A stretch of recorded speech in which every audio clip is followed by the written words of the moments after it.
दोस्तों नमस्कार। आज हमारा टॉपिक है नंबर सिस्टम और हम पहले समझेंगे कि संख्याएं कितने प्रकार की होती हैं, संख्याएं होती क्या हैं।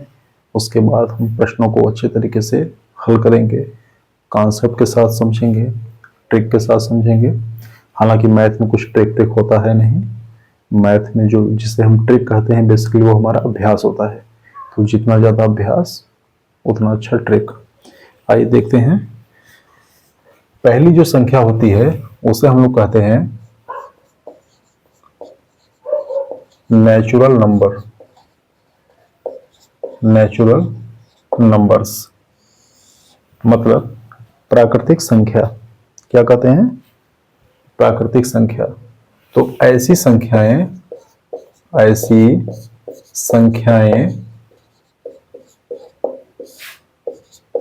जो गणना के लिए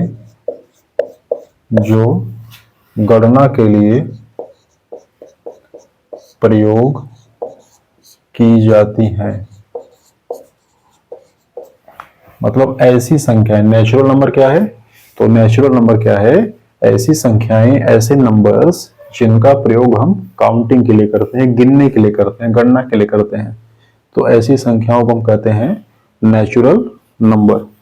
मतलब 1, 2, 3, 4, 5 जो हमारी गणना की संख्याएं हैं इसे हम क्या बोलते हैं?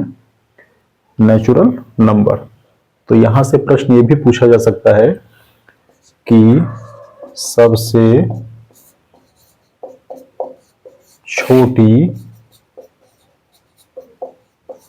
प्राकृतिक संख्या क्या है? क्या पूछ सकते हैं? सबसे छोटी प्राकृतिक संख्या, what is the smallest natural number? तो सबसे छोटी प्राकृतिक संख्या क्या है? 1 है।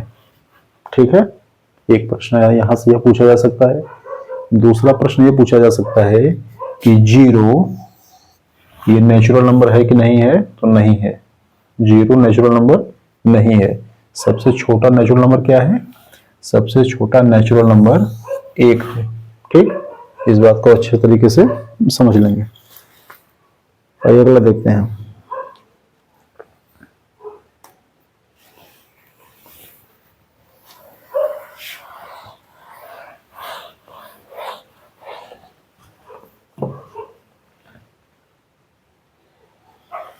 अगला आता है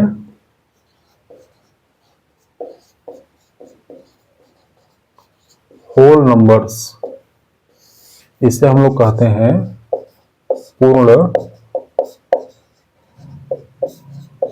संख्याएं। क्या कहते हैं? पूर्ण संख्याएं। तो देखिए, यदि हम नेचुरल नंबर्स में यदि हम नेचुरल नंबर्स में क्या ऐड कर दें? 0 को ऐड कर दें। यदि हम नेचुरल नंबर्स में 0 को भी शामिल कर लें तो हमें जो संख्याओं का पूरा समूह मिलेगा उसे हम कहेंगे होल नंबर। मतलब नेचुरल नंबर क्या था? नेचुरल नंबर था 1, 2, 3, 4, 5। ठीक है, हमने इसकी शुरुआत क्या कर दी? 0 से। तो यदि 1, 2, 3, 4, 5 से शुरू होगा तो उसे हम कहेंगे नेचुरल नंबर। लेकिन अगर 0, 1, 2, 3, 4, 5 से शुरू होगा तो ये क्या कहलाएगा? Whole number. ठीक है, ये दोनों में अंतर है।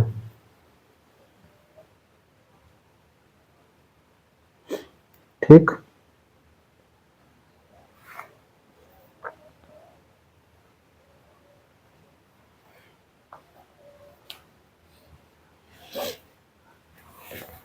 आइए आगे देखते हैं क्या है।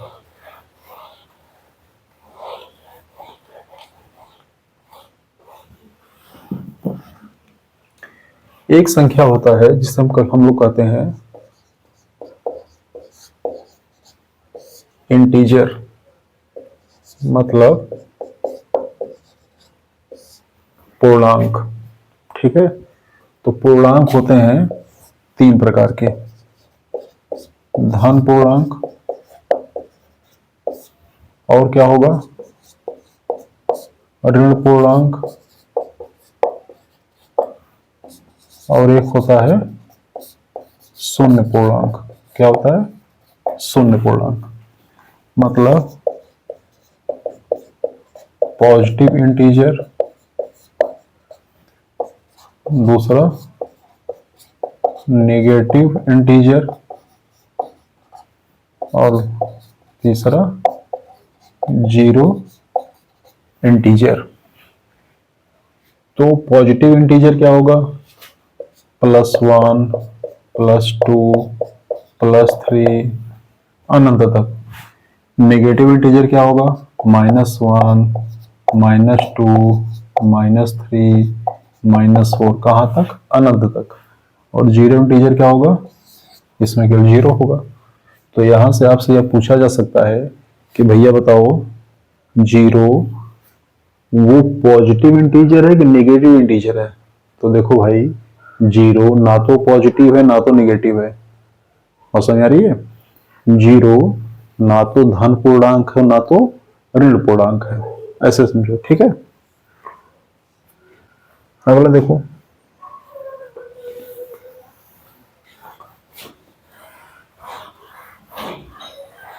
अगली एक संख्या होती है जिसको हम लोग बोलते हैं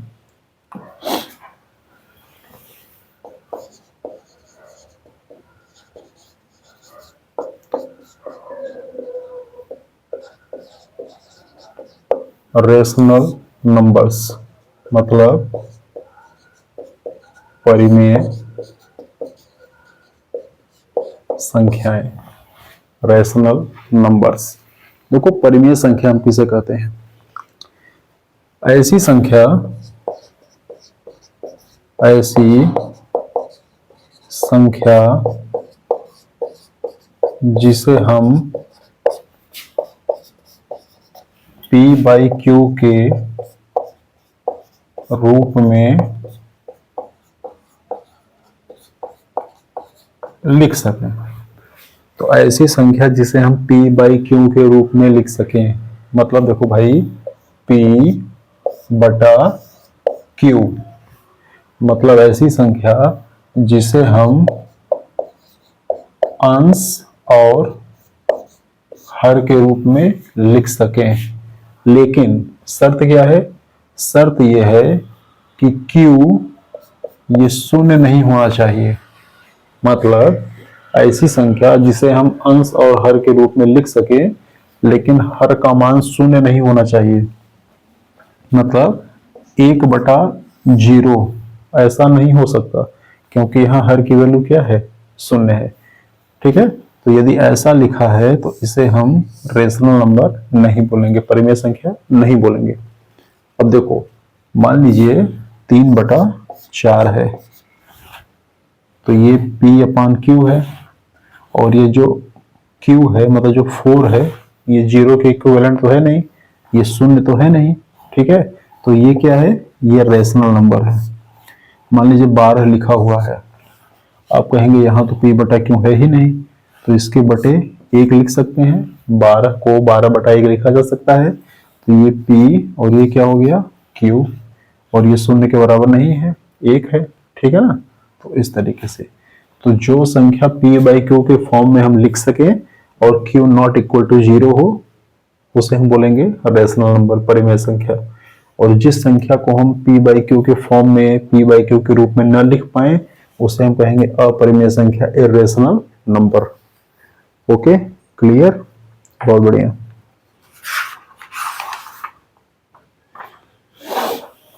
आइए अगला देखिए।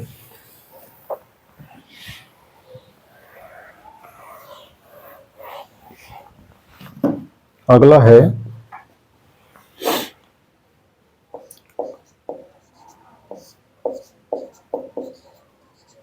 सम संख्या, मतलब इवन नंबर। ठीक है, और दूसरा क्या है?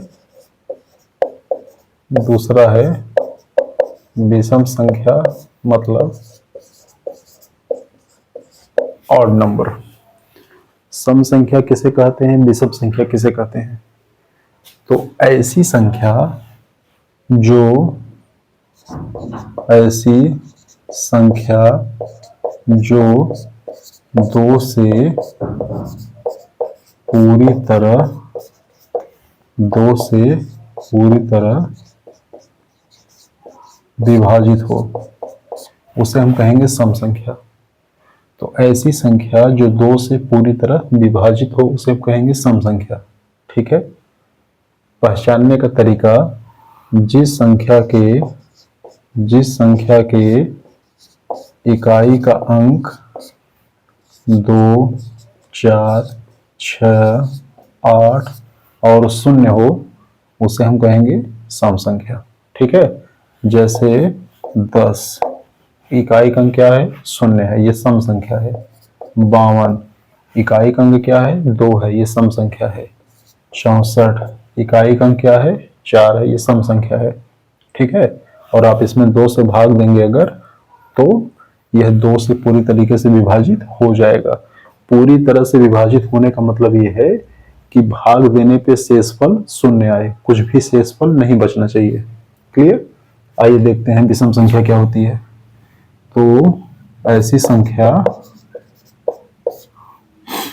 जो 2 से पूरी तरह विभाजित न हो। ऐसी संख्या जो 2 से पूरी तरह विभाजित न हो। पूरी तरह विभाजित न होने का मतलब क्या है? मतलब ये है कि 2 से भाग देने पर शेषफल 0 नहीं होना चाहिए, कुछ न कुछ शेषफल बचना चाहिए। ठीक है। तो ऐसी संख्याओं को पहचानने का तरीका, कैसे पहचानेंगे कि ये संख्या विषम है? तो ऐसी संख्याओं में जो इकाई का अंक है वो क्या होता है? 1, 3, 5, 7, 9। यदि किसी संख्या के इकाई का अंक 1 है, 3 है, 5 है, 7 है, 9 है, तो हम ऐसी संख्याओं को कहेंगे विषम संख्या। जैसे 77 इकाई का अंक क्या है? 7 है, तो यह एक विषम संख्या है। ठीक है। और आप 77 में 2 से भाग देंगे तो ये पूरी तरीके से विभाजित नहीं होगा, शेषफल में 1 बचेगा। क्लियर?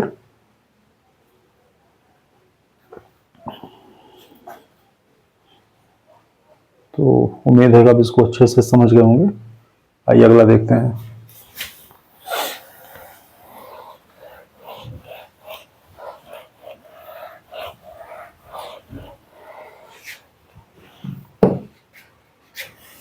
ये है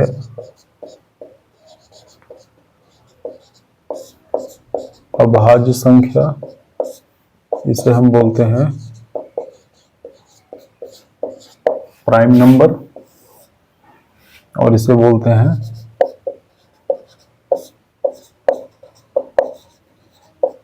भाज्य संख्या, इसे बोलते हैं कंपोजिट नंबर। ठीक है। आइए देखते हैं प्राइम नंबर क्या होता है और कंपोजिट नंबर क्या होता है। तो ऐसी संख्या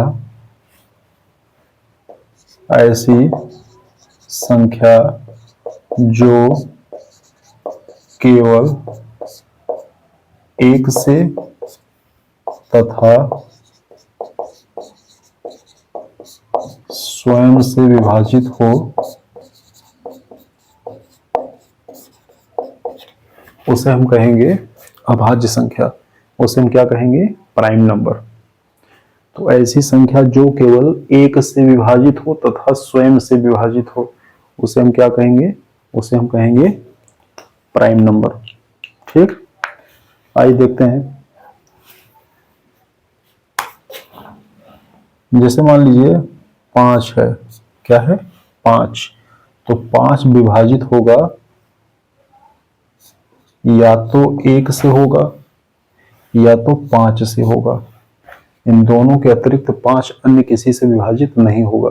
इसलिए हम 5 को क्या कहेंगे? 5 को हम कहेंगे प्राइम नंबर। क्लियर? तो देखिए हम प्राइम नंबर लिखेंगे तो लिखो भाई 2, 3, 5, 7, 11, 13, इस तरह से। तो यहां से हमें एक बात जो है समझना चाहिए कि सबसे छोटा प्राइम नंबर क्या है, 2 है। ठीक है, मैं यहां लिख रहा हूं, बाद में मिटा दूंगा। सबसे छोटा प्राइम नंबर ये कितना है, 2 है। ऐसा प्राइम नंबर जो सम हो। ध्यान से देखिएगा, ये 2 है, ये 3 है विषम संख्या, 5 है विषम संख्या, 7 है विषम संख्या, 11 है विषम संख्या, 13 है विषम संख्या। तो सारी अभाज्य संख्याएं, केवल 2 को छोड़कर सारी अभाज्य संख्याएं वो विषम संख्या होती हैं। ठीक है, सारी अभाज्य संख्याएं 2 को छोड़कर विषम होती हैं। 2 एकमात्र ऐसी अभाज्य संख्या है जो कि सम है। सारी बात समझ में? तो यहां से हमने 2 बात समझा कि सबसे छोटा जो अभाज्य संख्या है वो क्या है, वो 2 है। और 2 एकमात्र ऐसा अभाज्य संख्या है जो कि सम है। 2 के अतिरिक्त सारी अभाज्य संख्याएं वो विषम होती हैं।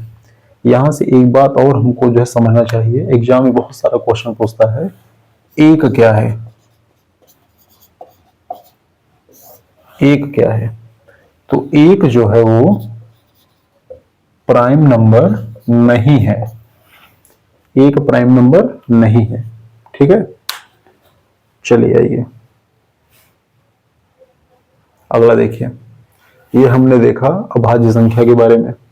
अब हम देखेंगे भाज्य संख्या क्या होता है, कंपोजिट नंबर क्या होता है। देखो भाई,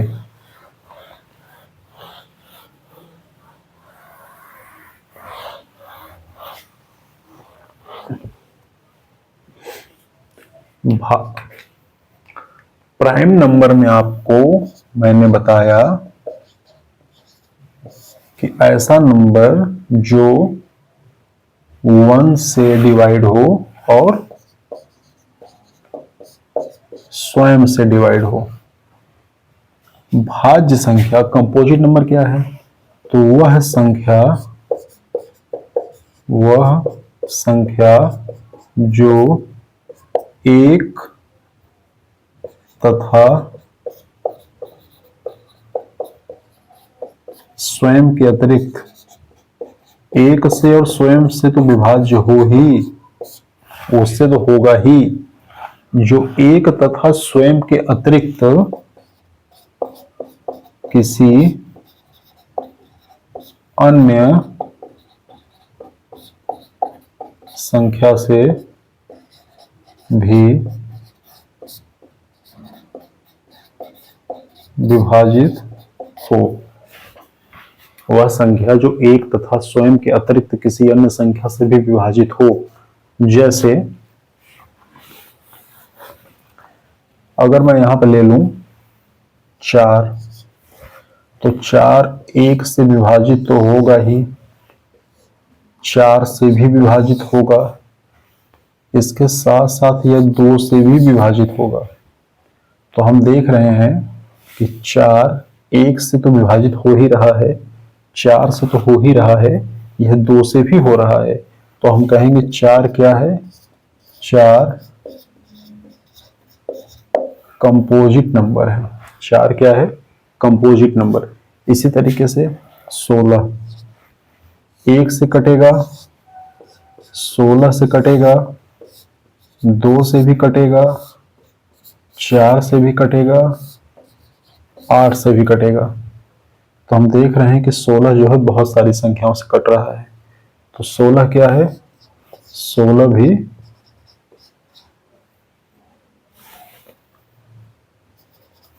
कंपोजिट नंबर है। ठीक है, 16 भी क्या है, 16 भी कंपोजिट नंबर है। एक चीज और देखिए,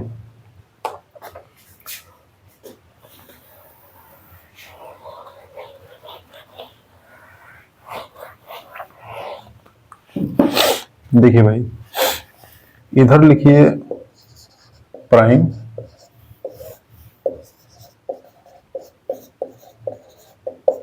और यहाँ लिखिए कंपोजिट। हम एक प्राइम नंबर लेते हैं 7 और एक यहाँ प्राइम नंबर लेते हैं, सॉरी कंपोजिट नंबर लेते हैं 12। ठीक है, हम एक और प्राइम नंबर लेते हैं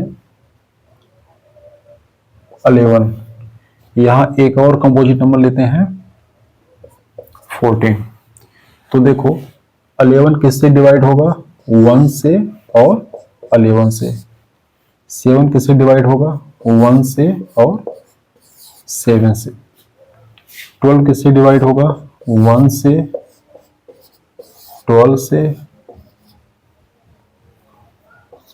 2 से, 3 से और 4 से। 14 किससे डिवाइड होगा? 1 से, 14 से, 2 से और 7 से। देखिए ध्यान से, प्राइम नंबर में हमें ओनली 2 फैक्टर्स मिलते हैं। 11 के केवल 2 फैक्टर 1 और 11, 7 के केवल 2 फैक्टर 1 एंड 7। इसी तरीके से 3 होता तो 1 एंड 3। तो प्राइम नंबर के केस में वी हैव ओनली 2 फैक्टर्स। ठीक है, लेकिन यदि कंपोजिट नंबर होगा तो हमें always, we have always more than 2 factors. In the case of composite number, we have always more than 2 factors. हमें हमेशा 2 फैक्टर से ज्यादा मिलेंगे। देखो यहाँ 12 है, 1 2 3 4 5 फैक्टर मिला। यहाँ पे 1 2 3 4 फैक्टर मिला। यदि आप 4 ले लो, 1 से डिवाइड होगा, 4 से डिवाइड होगा और 2 से भी डिवाइड होगा। हमें यहाँ भी 1 2 3 फैक्टर मिला।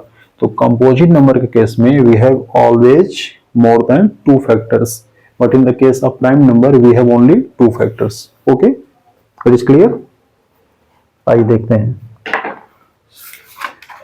आगे दिया हुआ है, बताओ भाई।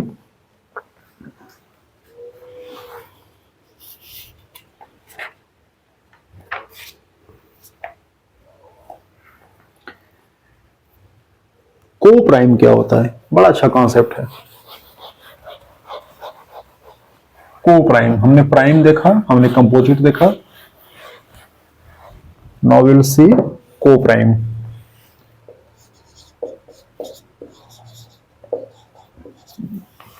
तो को प्राइम को कहा जाता है, इसको हिंदी में बोलते हैं सह अभाज्य। क्या बोलते हैं?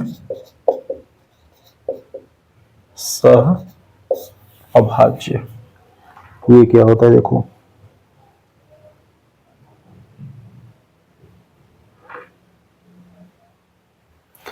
ये कहते हैं कि यदि 2 संख्याओं का महत्तम समापवर्तक, माने क्या? HCF, यदि 2 संख्याओं का महत्तम समापवर्तक 1 हो तो वे संख्याएं क्या कहलाएंगी? को प्राइम। तो वे संख्याएं क्या कहलाएंगी? को प्राइम। और देखो भाई, मान लो हमारे पास 2 संख्या है 3 और 5, और कहा गया कि 3 और 5 का महत्तम निकालो। तो 3 का फैक्टर क्या होगा? इसको हम लिख सकते हैं 1 गुणे 3, और 5 को क्या लिख सकते हैं? 1 गुणे 5। दोनों में कौन सा फैक्टर कॉमन है? तो यहाँ 1 है, यहाँ 1 है। दोनों में कॉमन फैक्टर क्या है? दोनों में कॉमन फैक्टर 1 है, और जो कॉमन फैक्टर होता है वही क्या होता है? HCF होता है। ठीक है, तो हम देख रहे हैं कि 3 और 5 का जो HCF आया वो 1 आया। इसका मतलब कि जो ये 3 और 5 है ना, इसे हम क्या कहेंगे? इसे हम कहेंगे को प्राइम। क्या बोलेंगे? को प्राइम। इसी तरह बहुत सारे को प्राइम है, 2 और 3 को प्राइम है, 3 और 5 को प्राइम है, 7 और 5 को प्राइम है। तो ऐसे दो नंबर्स जिनका HCF 1 हो, इट इज कॉल्ड को प्राइम नंबर्स। ओके, और आज का एक लास्ट कॉन्सेप्ट देखते हैं, उसके बाद कहानी का समाप्त करेंगे।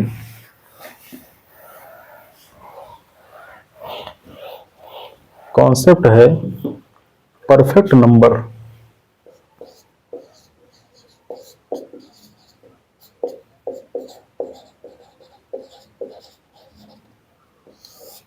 देखो ध्यान से, कह रहा है कि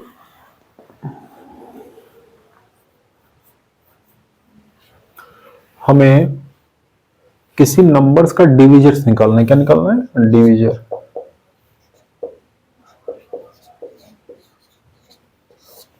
मान लो एक नंबर दिया हुआ है 6 और कह रहा है ये 6 का डिविजर निकालिए। डिविजर मतलब होता है भाजक। तो ऐसी संख्या जो 6 को पूरी तरीके से काट दे, विभाजित कर दे, उसे हम क्या बोलेंगे? उसे हम बोलेंगे भाजक। उसको क्या बोलेंगे? डिविजर। क्या बोलेंगे? डिविजर। तो देखो ये 6 है, इसे कौन कौन सी संख्या डिवाइड कर सकती है? 1 भी कर सकता है, और 2 भी कर सकता है, और 3 भी कर सकता है, और 6 भी कर सकता है। तो हमें कितने जो है डिविजर्स, हमें 6 के कितने मिल गए डिविजर?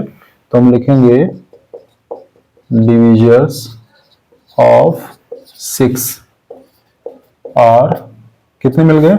1 2 3 6। हमें 6 का डिविजर मिला है 1 2 3 और 6। तो इस 6 को छोड़ दो। 6 को क्या करना है? छोड़ देना है। क्या बचा? 1 2 3। 1 2 3 को जोड़ो, देखो कितना आता है। तो कितना आया? 6 आया। तो यदि किसी संख्या के डिविजर्स का सम उस संख्या के बराबर हो जाए, क्या हो जाए? किसी संख्या के डिविजर्स का सम उस संख्या के बराबर हो जाए, लेकिन शर्त क्या है? कि डिविजर्स में उस संख्या को कंसीडर नहीं करना है। तो हम क्या बोलेंगे? हम बोलेंगे कि ये जो नंबर है ये क्या है? ये परफेक्ट नंबर है। ये क्या है? ये परफेक्ट नंबर है। तो 6 is the perfect number. Why? Because divisors of 6 are 1 2 3 and sum of 1 2 3 that is 6. Okay, एक दूसरा संख्या देख लो,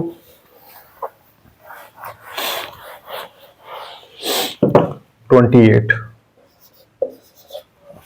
निकालो इसका डिविजर। ये किससे डिवाइड होगा? 1 से होगा, 2 से होगा, 4 से होगा, 7 से होगा, 14 से होगा, और 28 से होगा। तो हमें ये जो है डिविजर्स मिल गए।